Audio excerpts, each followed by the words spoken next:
നമസ്കാരം. മലയാളി വാർത്ത ഇൻസൈഡിലേക്ക് സ്വാഗതം. വരുന്ന 2 തെരഞ്ഞെടുപ്പുകളിൽ കേരളത്തിലെ കോൺഗ്രസിനും കമ്മ്യൂണിസ്റ്റുകാർക്കും ഹൃദയസ്തംഭനം ഉണ്ടാകുന്ന ഒരു നടപടിക്ക് രക്ഷാമന്ത്രി അമിത് ഷാ ഒരുങ്ങുകയാണ്. ഇത്രയും കാലം കോൺഗ്രസിനും കമ്മ്യൂണിസ്റ്റിനും ഹൃദയം തുറന്ന പിന്തുണ നൽകുന്ന ഈ SDPIയെ നിരോധിക്കാൻ ഒരുങ്ങുകയാണ് കേന്ദ്ര സർക്കാർ. നിരോധിത ഭീകര സംഘടനയായ പോപ്പുലർ ഫ്രണ്ടിന്റെ രാഷ്ട്രീയ പാർട്ടിയായ SDPI നിരോധിക്കാൻ കേന്ദ്ര സർക്കാർ മുമ്പേ ആലോചിക്കുന്നുണ്ടായിരുന്നു. ഡൽഹിയിലെ പാർട്ടി ദേശീയ ഓഫീസിലും കേരളത്തിലെ തിരുവനന്തപുരം പാളയത്തെ സംസ്ഥാന ഓഫീസിലും അടക്കം ED റെയ്ഡ് നടന്നിരുന്നു. രാജ്യമെമ്പാടുമുള്ള 15ഓളം SDPI ഓഫീസുകളിലാണ് റെയ്ഡ് നടന്നത്. വൻ ക്രമക്കേടുകൾ കണ്ടെത്തിയതായി മനസ്സിലാക്കുന്നു. വിദേശ രാജ്യങ്ങളിൽ നിന്നും വരെ ഇവർക്ക് സഹായം ലഭിച്ചിരുന്നു. ഓരോ SDPIക്കാരനും കോടീശ്വരന്മാരാണ്. പണത്തിന്റെ ഉറവിടം പക്ഷേ ആർക്കും അറിയുകയുമില്ല. ബാംഗ്ലൂരു, ചെന്നൈ, കൊൽക്കത്ത, ലക്നൌ, ജയ്പൂർ, താന, ഹൈദരാബാദ്, റാഞ്ചി എന്നിവിടങ്ങളിലെ ഓഫീസുകളിലും മലപ്പുറത്തെ ചില കേന്ദ്രങ്ങളിലും ED റെയ്ഡ് ആരംഭിച്ചിട്ടുണ്ട്. SDPI ദേശീയ അധ്യക്ഷൻ MK ഫൈസിയെ വിമാനത്താവളത്തിൽ വെച്ച് അറസ്റ്റ് ചെയ്തതിന് പിന്നാലെയാണ് വിവിധ ഓഫീസുകളിൽ റെയ്ഡ് നടന്നത്. കള്ളപ്പണം വെളുപ്പിക്കൽ നിരോധന നിയമപ്രകാരമാണ് ഓഫീസിനെതിരായ കേസുകൾ രജിസ്റ്റർ ചെയ്തിരിക്കുന്നത്. നിരോധിത സംഘടനയായ PFIയുമായി ബന്ധപ്പെട്ട ദുരൂഹ സാമ്പത്തിക ഇടപാടുകളാണ് SDPIയിലേക്ക് എൻഫോഴ്സ്മെന്റിനെ എത്തിച്ചിരിക്കുന്നത്. PFIക്ക് പിന്നാലെ SDPI നിരോധനത്തിനുള്ള സാധ്യതകൾ ED റെയ്ഡോടെ ശക്തമായിട്ടുണ്ട്. നിരോധിത ഭീകര സംഘടനയായ പോപ്പുലർ ഫ്രണ്ടുമായി ബന്ധപ്പെട്ട കള്ളപ്പണം വെളുപ്പിച്ച കേസിൽ മലയാളിയായ മുഹമ്മദ് കുട്ടി ഫൈസിയെ എൻഫോഴ്സ്മെന്റ് ഡയറക്ടറേറ്റ് അറസ്റ്റ് ചെയ്തതിൽ കേരളത്തിന്റെ മതപരവും രാഷ്ട്രീയവുമായ ഈ സ്ഥിതിഗതികൾ ശരിയായി മനസ്സിലാക്കുന്നവർക്ക് അസ്വാഭാവികത തോന്നുന്നില്ല. പോപ്പുലർ ഫ്രണ്ടിന്റെ രാഷ്ട്രീയ മുഖമായ SDPIയുടെ അഖിലേന്ത്യാ പ്രസിഡന്റായ തൃശൂർ പാട്ടിക്കാട് സ്വദേശിയായ ഫൈസിയെ ഇക്കഴിഞ്ഞ തിങ്കളാഴ്ച ഡൽഹി വിമാനത്താവളത്തിൽ നിന്നാണ് ED കസ്റ്റഡിയിലെടുത്തത്. നിയമവിരുദ്ധവും തീവ്രവാദപരവുമായ പ്രവർത്തനങ്ങൾ പ്രോത്സാഹിപ്പിക്കുന്ന സംഘടനകളുമായി ബന്ധപ്പെട്ട സാമ്പത്തിക ശൃംഖലകൾ തകർക്കാനുള്ള ശ്രമത്തിന്റെ ഭാഗമായാണ് EDയുടെ നടപടി. ഭീകര പ്രവർത്തനം നടത്തിയതായി തെളിഞ്ഞതിനെ തുടർന്ന് പോപ്പുലർ ഫ്രണ്ടിനെ നിരോധിക്കുകയും അതിന്റെ 100ലേറെ നേതാക്കളെ അറസ്റ്റ് ചെയ്യുകയുമാണ് ഉണ്ടായത്. അന്ന് അറസ്റ്റിലാവാതിരുന്ന നേതാക്കളിൽ ഒരാളാണ് ഫൈസി. എന്നാൽ ഇയാൾ അന്വേഷണ ഏജൻസികളുടെ നിരീക്ഷണത്തിലായിരുന്നു. പോപ്പുലർ ഫ്രണ്ടിന്റെ ആശയ രൂപീകരണത്തിൽ പ്രധാന പങ്കുവഹിച്ച ഫൈസി ഈ സംഘടനയുടെ നിരോധനത്തെ തുടർന്ന് SDPIയുടെ പ്രധാന ചുമതലയിലേക്ക് വരികയായിരുന്നു. പോപ്പുലർ ഫ്രണ്ടിനൊപ്പം SDPIയെയും നിരോധിക്കാതിരുന്നത് പരക്കെ ആശങ്ക ഉയർത്തിയിരുന്നു. കാരണം 2 സംഘടനകളും ചെയ്തുകൊണ്ടിരിക്കുന്നത് ഒരേ കാര്യം തന്നെയാണ്. SDPI രാഷ്ട്രീയ പാർട്ടിയായതിനാൽ ഇക്കാര്യത്തിൽ തീരുമാനമെടുക്കേണ്ടത് തെരഞ്ഞെടുപ്പ് കമ്മീഷനാണെന്ന് പറഞ്ഞു കേട്ടിരുന്നു. നിയമത്തിന്റെ ഇത്തരം സാങ്കേതികതകൾ ഭീകരവാദികൾക്ക് സഹായകമാകാതിരിക്കുന്നു എന്നതിൽ ആർക്കും സംശയവുമില്ല. രാഷ്ട്രീയത്തിന്റെ മറവിൽ ഭീകരപ്രവർത്തനം അനുവദിക്കാൻ പാടില്ലല്ലോ. പോപ്പുലർ ഫ്രണ്ടിന്റെ നേതാക്കളിൽ പലരും സംഘടന നിരോധിക്കപ്പെട്ടതോടുകൂടി SDPIയിലേക്ക് മാറുകയായിരുന്നു. ആദ്യം ചെയ്തിരുന്ന രാജ്യവിരുദ്ധ പ്രവർത്തനങ്ങൾ തന്നെയാണ് തുടർന്നതും. SDPIയുടെ മുദ്രാവാക്യങ്ങളും ആശയപ്രചരണങ്ങളും സമ്മേളനങ്ങളും ശ്രദ്ധിക്കുന്നവർക്ക് അതൊരു ഭീകര സംഘടനയാണെന്ന കാര്യത്തിൽ തർക്കമുണ്ടാവില്ല. അറസ്റ്റിലായ PFI നേതാക്കൾ ആരോഗ്യ കാരണങ്ങളാലും മറ്റും കാണിച്ച് ജാമ്യത്തിലിറങ്ങാൻ ശ്രമിച്ചെങ്കിലും അതൊന്നും കോടതിയിൽ വിലപോയതുമില്ല. ഈ സാഹചര്യത്തിൽ SDPIയിൽ സജീവമാവുക എന്ന തന്ത്രമാണ് PFI തീവ്രവാദികൾ പ്രയോഗിച്ചത്. CPMനെയും കോൺഗ്രസിനെയും കേന്ദ്രീകരിച്ചുള്ള കേരളത്തിലെ സവിശേഷമായ രാഷ്ട്രീയമാണ് SDPI പോലെയുള്ള ഭീകരവാദ സംഘടനകൾക്ക് പ്രവർത്തിക്കാൻ അവസരമൊരുക്കുന്നത്. പോപ്പുലർ ഫ്രണ്ടിനെ നിരോധിച്ചതിനോടൊപ്പം തന്നെ കോൺഗ്രസിനും CPMനും യോജിപ്പുണ്ടായിരുന്നില്ല. പിന്നീട് നടന്ന തെരഞ്ഞെടുപ്പുകളിലും ഉപതെരഞ്ഞെടുപ്പുകളിലും SDPI വഴി പോപ്പുലർ ഫ്രണ്ട് മത തീവ്രവാദികളുടെ പിന്തുണ ഇരു പാർട്ടികളും സ്വീകരിക്കുകയുണ്ടായി. തിരുവനന്തപുരം ജില്ലയിൽ അടുത്തിടെ നടന്ന പഞ്ചായത്ത് ഉപതെരഞ്ഞെടുപ്പിൽ കോൺഗ്രസിന്റെ സിറ്റിംഗ് സീറ്റ് ജയിച്ചത് SDPI ആണ്. കോൺഗ്രസിന്റെ വോട്ട് മത തീവ്രവാദികൾക്ക് മറിച്ചുകൊടുത്തു എന്നാണ് അർത്ഥം. ഓരോയിടത്തെയും സാഹചര്യം അനുസരിച്ച് LDFലും UDFലും മാറി മാറി SDPI ചേക്കേറുന്നു.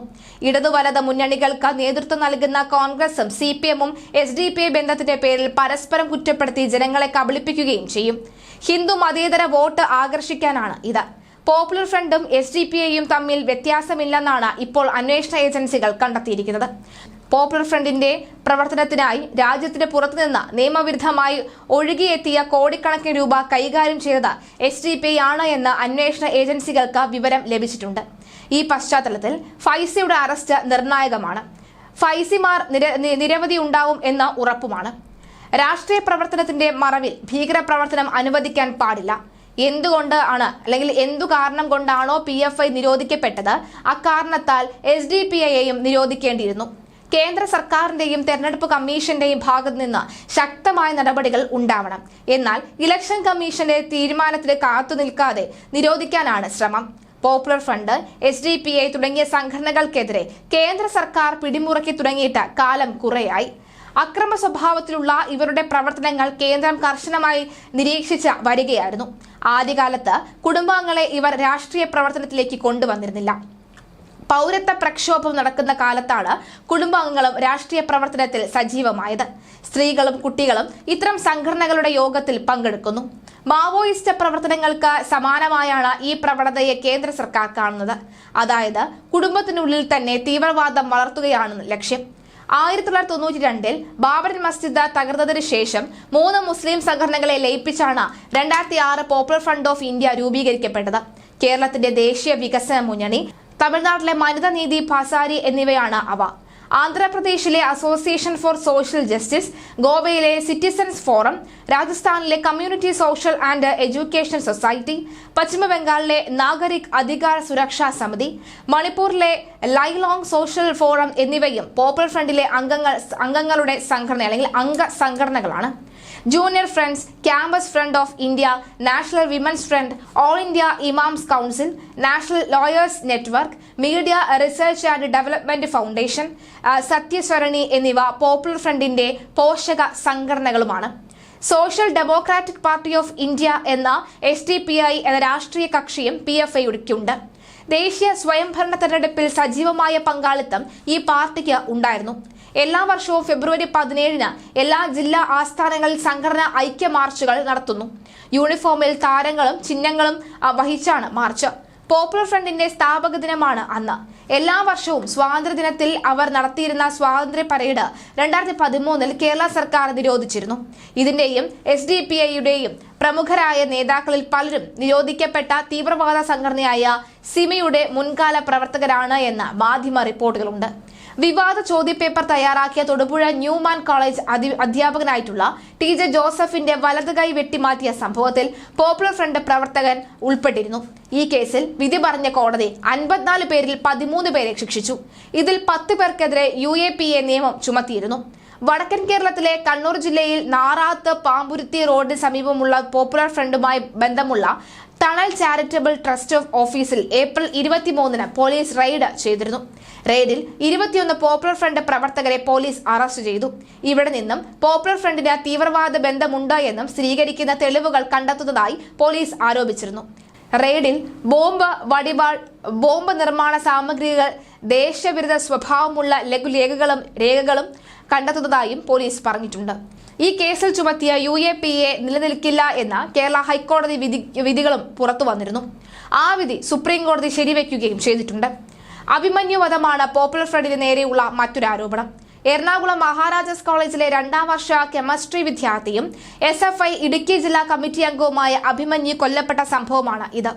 പോപ്പുലർ ഫ്രണ്ട് ഓഫ് ഇന്ത്യയുടെ വിദ്യാർത്ഥി വിഭാഗമായ ക്യാമ്പസ് ഫ്രണ്ട് ഓഫ് ഇന്ത്യയാണ് അദ്ദേഹത്തെ കുത്തിക്കൊലപ്പെടുത്തിയത് എന്നാണ് പോലീസ് കേസ്. ജൂലൈ 2, 2018 പുലർച്ചെ ക്യാമ്പസിൽ തിരിച്ചെത്തുകയും കോളേജ് ഹോസ്റ്റലിലേക്ക് കയറുകയും ചെയ്ത അഭിമന്യുവിനെ ഒരാൾ പിറകിൽ നിന്ന് പിടികൂടുകയും മറ്റൊരാൾ കുത്തിക്കൊലപ്പെടുത്തുകയും ചെയ്തുവെന്നാണ് കേസ്. ഹത്രാസ് സന്ദർശനത്തെത്തിയ മലയാളി മാധ്യമപ്രവർത്തകൻ സിദ്ദിഖ് കാപ്പനെ UP പോലീസ് അറസ്റ്റ് ചെയ്തിരുന്നു. ഇദ്ദേഹത്തിന് പോപ്പുലർ ഫ്രണ്ടുമായി ബന്ധമുണ്ടെന്നും രാജ്യത്തിന്റെ സുസ്ഥിരതയും ക്രമസമാധാനവും തകർക്കുന്ന തരത്തിലുള്ള രേഖകൾ കണ്ടെത്തിയെന്നും UP പോലീസ് ആരോപിച്ചിരുന്നു.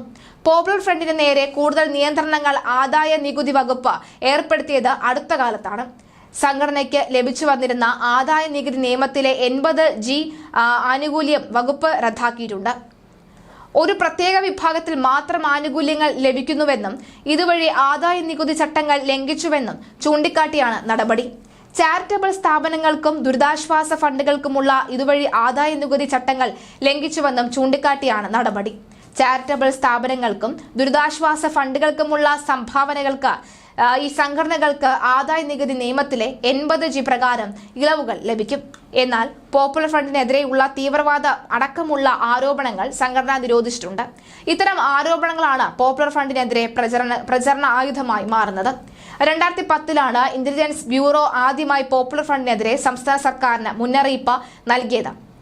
നിരോധിത തീവ്രവാദ സംഘടനയായ സിമിയുമായി ബന്ധമുണ്ടെന്നായിരുന്നു കേസ്.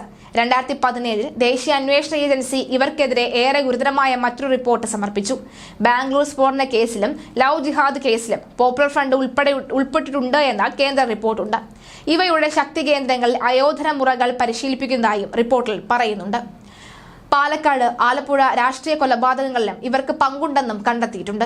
ചുരുക്കത്തിൽ അതീവ ഗുരുതരമായ ഒരു രാഷ്ട്രീയ പ്രതിഭാസമായി വളരുകയാണ് കേരളത്തിലെ ഇസ്ലാമിക തീവ്രവാദമെന്ന് കേന്ദ്ര സർക്കാർ നിരീക്ഷിക്കുന്നു. ഇതിനെല്ലാം പിന്തുണ നൽകുന്നത് CPM ആണെന്ന ആരോപണവും ഉയരുന്നുണ്ട്. SDPIയെ നിരോധിക്കാനുള്ള നീക്കത്തിനെതിരെ ഇടതു വലത് മുന്നണികൾ രംഗത്ത് വരുന്നത് കാത്തിരിക്കുകയാണ് BJP.